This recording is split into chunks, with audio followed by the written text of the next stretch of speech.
اعوذ باللہ من الشیطان الرجیم، بسم اللہ الرحمن الرحیم۔ آج سورہ بقرہ کے آیت نمبر 94 اور اس کے آگے کا ترجمہ اور تفسیر بیان کیا جائے گا۔ شروع اللہ کے نام سے جو بڑا مہربان اور نہایت رحم فرمانے والا ہے۔ قل ان كانت لكم الدار الآخرة عند الله خالصة من دون الناس فتمنوا الموت ان كنتم صادقین، کہہ دو کہ اگر آخرت کا گھر اور لوگوں یعنی مسلمانوں کے لیے نہیں اور اللہ کے نزدیک تمہارے ہی لیے مخصوص ہے تو اگر سچے ہو تو موت کی آرزو تو کرو۔ حضرت عبداللہ بن عباس رضی اللہ تعالیٰ عنہ فرماتے ہیں کہ ان یہودیوں کو نبی صلی اللہ علیہ وسلم کا زبانی پیغام دیا گیا کہ اگر تم سچے ہو تو مقابلہ میں آؤ، ہم تم مل کر اللہ تعالیٰ سے دعا کریں گے کہ وہ ہم میں سے جھوٹا ہے اسے ہلاک کر دے، لیکن ساتھ ہی پیشن گوئی بھی کر دی کہ یہ لوگ ہرگز اس پر آمادہ نہیں ہوں گے۔ چنانچہ یہی ہوا کہ یہ لوگ مقابلہ پر نہ آئے، اس لیے کہ وہ دل سے حضور صلی اللہ علیہ وسلم کو اور آسمانی کتاب قرآن کریم کو سچا جانتے تھے۔ اگر یہ لوگ اس اعلان کے ماتحت مقابلہ میں نکلتے تو سب کے سب ہلاک ہو جاتے، روئے زمین پر ایک یہودی بھی باقی نہ رہتا۔ ایک مرفوع حدیث میں بھی آیا ہے کہ اگر یہودی مقابلہ پر آتے اور جھوٹے کے لیے موت طلب کرتے تو سب کے سب مر جاتے اور اپنی جگہ جہنم میں دیکھ لیتے۔ اسی طرح جو نصرانی آپ کے پاس آئے تھے وہ بھی اگر مباہلہ کے لیے تیار ہوتے تو وہ لوٹ کر اپنے اہل و عیال اور مال و دولت کا نام و نشان بھی نہ پاتے۔ نحن ابناء اللہ واحباہ، ہم تو اللہ کی اولاد اور اس کے پیارے ہیں، یہ کہا کرتے تھے۔ لن يدخل الجنۃ الا من كان هودا او نصارى، جنت میں صرف یہودی اور نصارہ ہی جائیں گے، اس لیے انہیں کہا گیا کہ آؤ اس کا فیصلہ اس طرح کر لیں کہ دونوں فریق میدان میں نکل کر اللہ سے دعا کریں کہ اسے جھوٹے کو ہلاک کر دے، لیکن چونکہ اس جماعت کو اپنے جھوٹ کا علم تھا اس لیے تیار نہ ہوئی اور اس کا کذب سب پر کھل گیا۔ اسی طرح جب نجران کے نصرانی حضور صلی اللہ علیہ وسلم کے پاس آئے، بحث و مباحثہ ہو چکا تو ان سے بھی یہی کہا گیا، تعالوا ندعو ابناءنا وابناءکم ونساءنا ونساءکم وانفسنا وانفسکم ثم نبتہل فنجعل لعنۃ اللہ علی الکاذبین۔ آؤ ہم تم دونوں اپنی اپنی اولادوں بیویوں کو لے کر نکلے اور اللہ تعالیٰ سے دعا کریں کہ وہ جھوٹوں پر اپنی لعنت نازل فرمائے، لیکن وہ آپس میں کہنے لگے کہ ہرگز اس نبی سے مباہلہ نہ کرو، فوراً برباد ہو جاؤ گے۔ چنانچہ مباہلہ سے انکار کر دیا، جھک کر صلح کر لی اور دب کر جزیہ دینا منظور کر لیا۔ آپ نے حضرت ابو عبیدہ بن جراح رضی اللہ تعالیٰ عنہ کو ان کے ساتھ امین بنا کر بھیج دیا۔ اسی طرح مشرکین عرب سے بھی کہا گیا، من کان فی الضلالۃ فلیمدد لہ الرحمن مدا، یعنی ہم میں سے جو گمراہ ہو اللہ تعالیٰ اس کی گمراہی بڑھا دے۔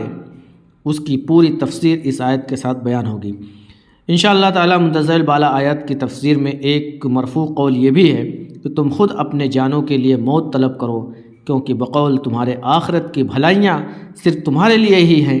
انہوں نے اس سے انکار کیا، لیکن یہ قول کچھ دل کو نہیں لگتا، اس لیے کہ بہت سے اچھے اور نیک آدمی بھی زندگی چاہتے ہیں، بلکہ حدیث میں ہے کہ تم میں سے بہتر وہ ہے جس کی لمبی عمر ہوئی ہو اور اعمال اچھے ہوں۔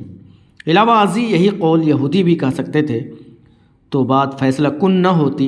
ٹھیک تفسیر وہی ہے جو پہلے بیان ہوئی کہ دونوں فریق مل کر جھوٹ کی ہلاکت اور اس کی موت کی دعا کریں، اور اس اعلان کے سنتے ہی یہود تو ٹھنڈے پڑ گئے اور تمام لوگوں پر ان کا جھوٹ کھل گیا، اور وہ پیشن گوئی بھی سچی ثابت ہوئی کہ یہ لوگ ہرگز موت طلب نہیں کریں گے۔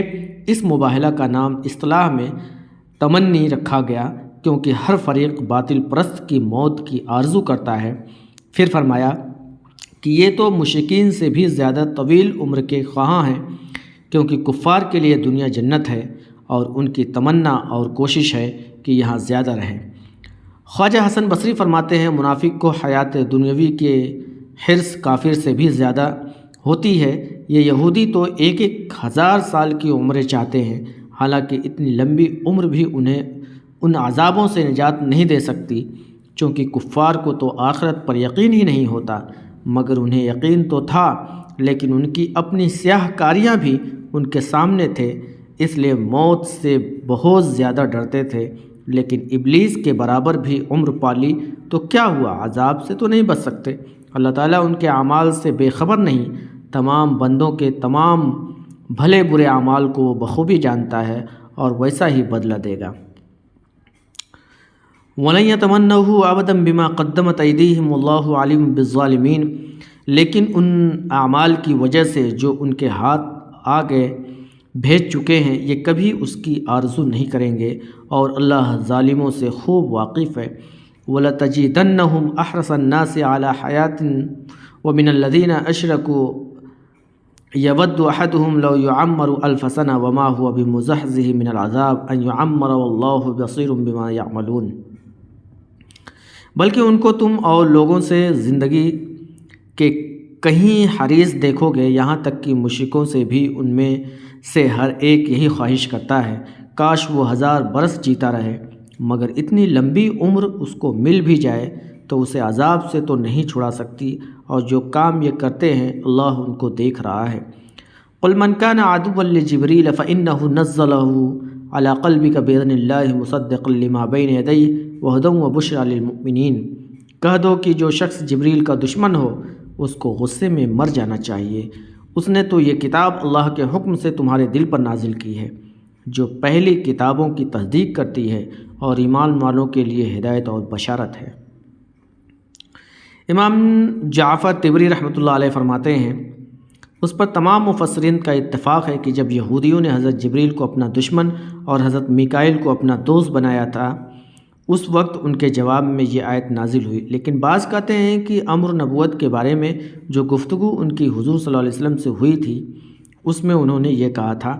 بعض کہتے ہیں عمر بن خطاب رضی اللہ تعالیٰ عنہ سے ان کا جو مناظرہ حضور صلی اللہ علیہ وسلم کی نبوت کے بارے میں ہوا تھا اس میں انہوں نے یہ کہا تھا۔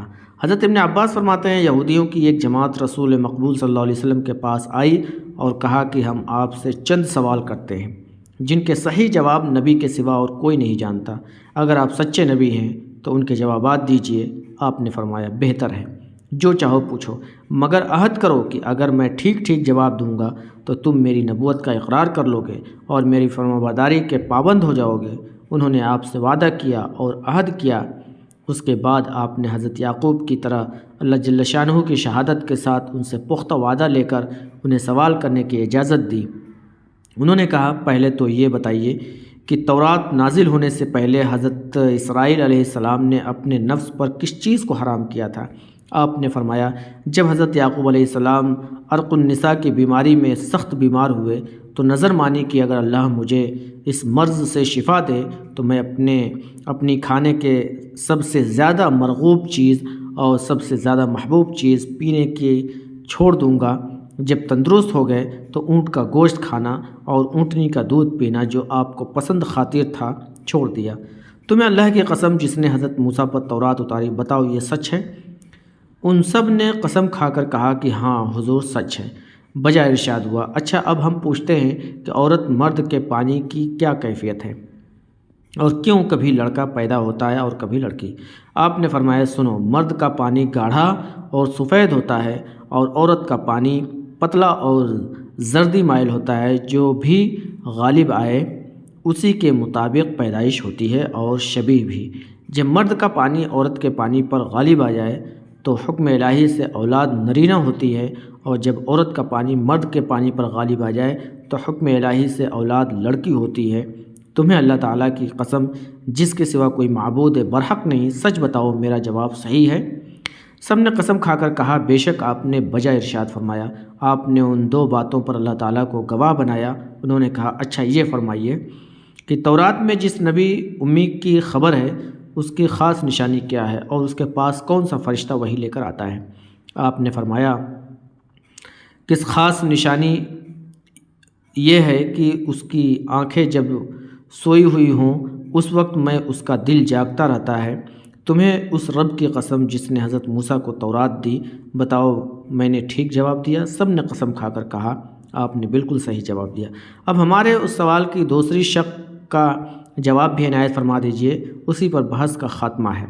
آپ نے فرمایا میرا ولی جبریل ہے، وہی میرے پاس وحی لاتا ہے اور وہی تمام انبیاء کرام کے پاس پیغام باری تعالیٰ لاتا رہا سچ کہو اور قسم کھا کر کہو کہ میرا یہ جواب بھی درست ہے۔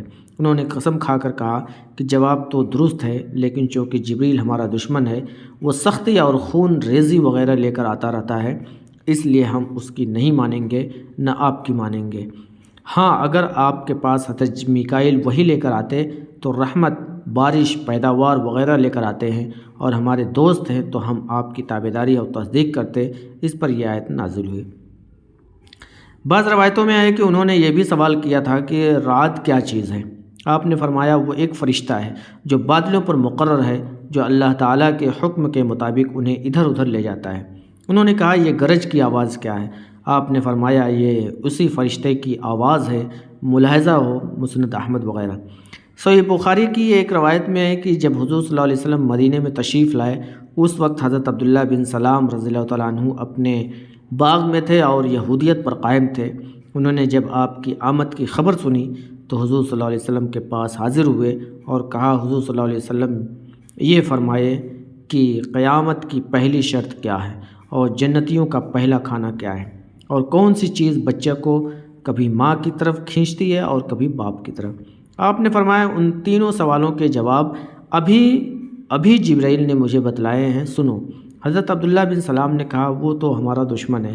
آپ نے یہ آیت تلاوت فرمائی، پھر فرمایا پہلی نشانی قیامت کی ایک آگ ہے جو لوگوں کے پیچھے لگے گی اور انہیں مشرق سے مغرب کی طرف اکٹھا کر دے گی۔ جنتیوں کی پہلی خوراک مچھلی کی کلیجی بطور ضیافت ہوگی۔ جب مرد کا پانی عورت کے پانی پر سبقت کر جاتا ہے تو لڑکا پیدا ہوتا ہے، اور جب عورت کا پانی مرد کے پانی سے سبقت لے جاتا ہے تو لڑکی ہوتی ہے۔ یہ جواب سنتے ہی حضرت عبداللہ مسلمان ہو گئے اور پکار اٹھے اشہد اللہ الہ الا وانک رسول اللہ۔ پھر کہنے لگے حضور یہودی بڑے بیوقوف لوگ ہیں، اگر انہیں میرا اسلام لانا پہلے معلوم ہو جائے گا تو وہ مجھے کہیں گے آپ پہلے انہیں ذرا قائل کر لیجئے، اس کے بعد آپ کے پاس جب یہودی آئے تو آپ نے ان سے پوچھا کہ عبداللہ بن سلام تم میں کیسے شخص ہیں؟ انہوں نے کہا بڑے بزرگ اور دانشور آدمی ہیں، بزرگوں کی اولاد میں سے ہیں، وہ تو ہمارے سردار ہیں اور سرداروں کی اولاد میں سے ہیں۔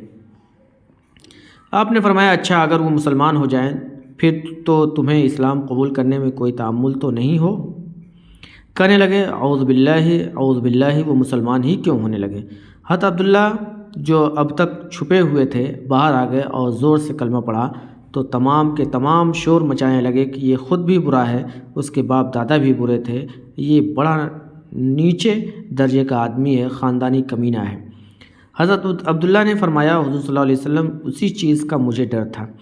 صحیح بخاری میں آئے حضرت اکرمہ فرماتے ہیں جبر میک اسراف کے معنی عبد یعنی بندے کے ہیں اور ایل کے معنی اللہ کے ہیں، تو جبریل وغیرہ کے معنی عبداللہ ہوئے۔ بعض لوگوں نے اس کے معنی الٹ بھی کیے ہیں، وہ کہتے ہیں ایل کے معنی عبد کے ہیں اور اس سے پہلے کے الفاظ اللہ کے نام ہیں، جیسے عربی میں عبداللہ، عبد الرحمن، عبد الملک، عبد القدوس، عبد السلام، عبد الکافی، عبد الجلیل وغیرہ لفظ۔ عبد ہر جگہ باقی رہا اور اللہ کے نام بدلتے رہے، اس طرح ایل ہر جگہ باقی ہے اور اللہ کے اسماء حسنہ بدلتے رہتے ہیں۔ غیر عربی زبان میں مضاف الیہ پہلے آتا ہے اور مضاف بعد میں، اسی قاعدے کے مطابق ان ناموں میں بھی ہے، جیسے جبرائیل، میکائیل، اسرافیل، عزرائیل وغیرہ۔ اب مفسرین کی دوسری جماعت کی دلیل سنیے، جو لکھتے ہیں کہ یہ گفتگو جناب عمر سے ہوئی تھی۔ شعبہ کہتے ہیں حضرت عمر روحا میں آئے، دیکھا کہ لوگ دوڑ بھاگ کر ایک پتھروں کے تودے کے پاس جا کر نماز ادا کر رہے ہیں۔ پوچھا کہ یہ کیا بات ہے؟ جواب ملا کہ اس جگہ رسول اللہ صلی اللہ علیہ وسلم نے نماز ادا کی ہے۔ آپ بہت ناراض ہوئے کہ حضور صلی اللہ علیہ وسلم کو جہاں کہیں نماز کا وقت آتا تھا پڑھ لیا کرتے تھے، پہلے چلے جایا کرتے تھے، اب ان مقامات کو متبرک سمجھ کر خواہ مخواہ وہیں جا کر نماز ادا کرنا کس نے بتایا؟ پھر آپ اور باتوں میں لگ گئے، فرمانے لگے میں یہودیوں کے مجمع میں کبھی کبھی چلا جایا کرتا اور یہ دیکھتا رہتا تھا کہ کس طرح قرآن تورات کی اور تورات قرآن کو سچائی کی تصدیق کرتا ہے۔ یہودی بھی مجھ سے محبت ظاہر کرنے لگے اور اکثر بات چیت ہوا کرتی تھی۔ ایک دن میں ان سے بات کر رہا تھا تو راستے سے حضور صلی اللہ علیہ وسلم نکلے۔ انہوں نے مجھ سے کہا تمہارے نبی صلی اللہ علیہ وسلم وہ جا رہے ہیں۔ میں نے کہا میں ان کے پاس جاتا ہوں، لیکن تم یہ تو بتاؤ، تمہیں اللہ وحدہ کی قسم، اللہ جل شانہ برحق کو مد نظر رکھو، اس کی نعمتوں کا خیال کرو، اللہ تعالیٰ کی کتاب تم میں موجود ہے، رب کی قسم کھا کر بتاؤ، کیا تم حضور کو رسول نہیں مانتے؟ اب سب خاموش ہو گئے۔ ان کے بڑے عالم نے، جو ان سب میں علم میں بھی کامل تھا، سب کا سردار بھی تھا، اس نے کہا، اس شخص نے اتنی سخت قسم دی ہے، تم صاف اور سچا جواب کیوں نہیں دیتے؟ انہوں نے کہا، حضرت آپ ہی ہمارے بڑے ہیں، ذرا آپ ہی جواب دیجیے۔ اس بڑے پادری نے کہا، سنیے جناب، آپ نے زبردست قسم دی ہے، لہٰذا سچ تو یہی ہے کہ ہم دل سے جانتے ہیں کہ حضور اللہ تعالیٰ کے سچے رسول ہیں۔ میں نے کہا، افسوس، جب یہ جانتے ہو تو پھر مانتے کیوں نہیں؟ کہا، صرف اس وجہ سے کہ ان کے پاس آسمانی وحی لے کر آنے والے جبریل ہیں، جو نہایت سختی، تنگی، شدت، عذاب اور تکلیف کے فرشتے ہیں۔ ہم ان کے اور وہ ہمارے دشمن ہیں۔ اگر وحی لے کر حضرت میکائیل آتے تو رحمت و رافت، تخفیف و راحت والے فرشتے ہیں، تو ہمیں ماننے میں تعامل نہ ہوتا۔ میں نے کہا، اچھا بتاؤ تو ان دونوں کی اللہ کے نزدیک کیا قدر و منزل ہے؟ انہوں نے کہا، ایک تو جناب باری کے دائنے بازو ہے اور دوسرا دوسری طرف۔ میں نے کہا، اللہ کی قسم، جس کے سوا اور کوئی معبود نہیں، جو ان میں سے کسی کا دشمن ہو، اس کا دشمن اللہ بھی ہے، دوسرا فرشتہ بھی، کیونکہ جبرائیل کے دشمن سے میکائیل دوستی نہیں رکھ سکتے اور میکائیل کا دشمن جبرائیل کا دوست نہیں ہو سکتا۔ نہ ان میں سے کسی ایک کا دشمن اللہ تبارک و تعالیٰ کا دوست ہو سکتا ہے، نہ ان دونوں میں سے کوئی ایک باری تعالیٰ کی اجازت کے بغیر زمین پر آ سکتا ہے، نہ کوئی کام کر سکتا ہے۔ اللہ، مجھے نہ تم سے لالچ ہے نہ خوف۔ سنو، جو شخص اللہ تعالیٰ کا دشمن ہو، اس کے فرشتوں، اس کے رسولوں اور جبرائیل و میکائیل کا دشمن ہو، تو اس کافر کا اللہ وحدہ لا شریک بھی دشمن ہے۔ اتنا کہہ کر میں چلا آیا۔ حضور صلی اللہ علیہ وسلم کے پاس پہنچا تو آپ نے مجھے دیکھتے ہی فرمایا، اے ابن خطاب، مجھ پر تازہ وحی نازل ہوئی ہے۔ میں نے کہا، حضور سنائیے۔ آپ نے یہی آیت پڑھ کر سنائی۔ میں نے کہا، حضور آپ پر میرے ماں باپ قربان ہوں، یہی باتیں ابھی یہودیوں سے میری ہو رہی تھی۔ میں تو چاہتا تھا، بلکہ اسی لیے حاضر خدمت ہوا تھا کہ کہا آپ کو اطلاع کروں، مگر میرے آنے سے پہلے لطیف و خبیر سننے دیکھنے والے اللہ نے آپ کو خبر پہنچا دی۔ ملاحظہ ہو ابن ابی حاتم وغیرہ، مگر یہ روایت منقطع ہے، سند متصل نہیں۔ شعبی نے حضرت عمر کا زمانہ نہیں پایا۔ آیت کا مطلب یہ ہے کہ جبریل علیہ السلام کے امین فرشتے ہیں، اللہ کے امین فرشتے ہیں، اللہ کے حکم سے آپ کے دل میں اللہ کی وحی پہنچانے پر مقرر ہیں۔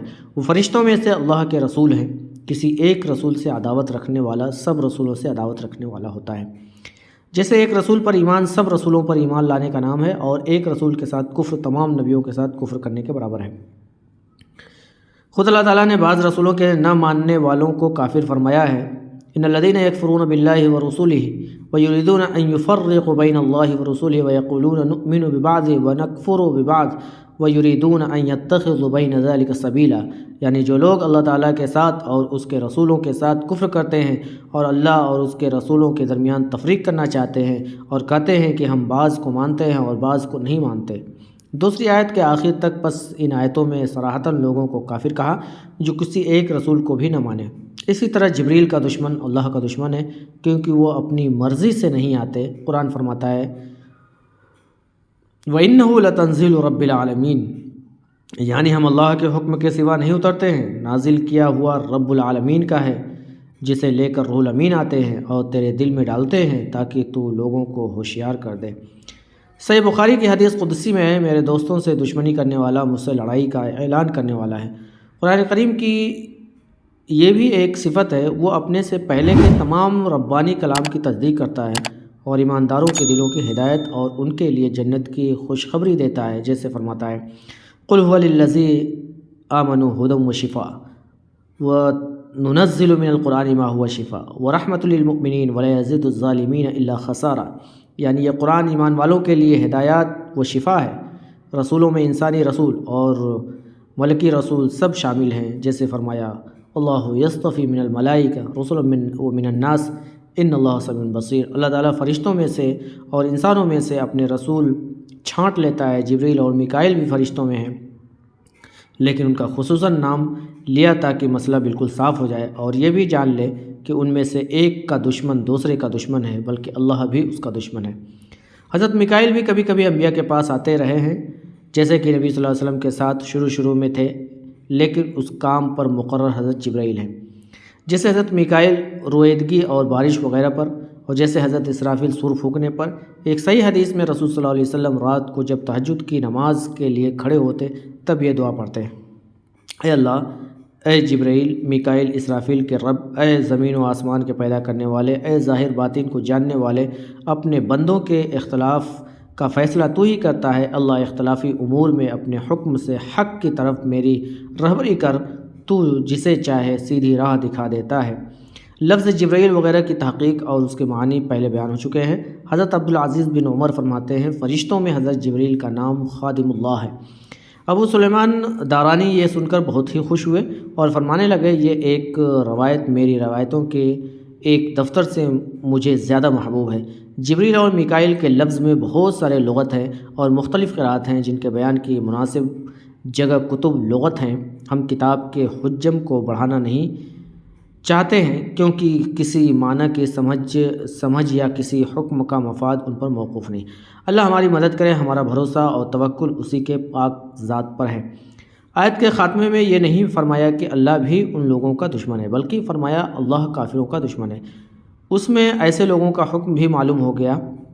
اسے عربی میں مضمر کی جگہ مظہر کہتے ہیں، اور کلام عرب میں اکثر اس کی مثالیں شعروں میں بھی پائی جاتی ہیں۔ گویا یوں کہا جاتا ہے کہ جس نے اللہ کے دوست سے دشمنی کی اس نے اللہ سے دشمنی کیا، اور جو اللہ کا دشمن اللہ بھی اس کا دشمن، اور جس کا دشمن خود اللہ قادر مطلق ہو جائے اس کے کفر و بربادی میں کیا شبہ رہ گیا۔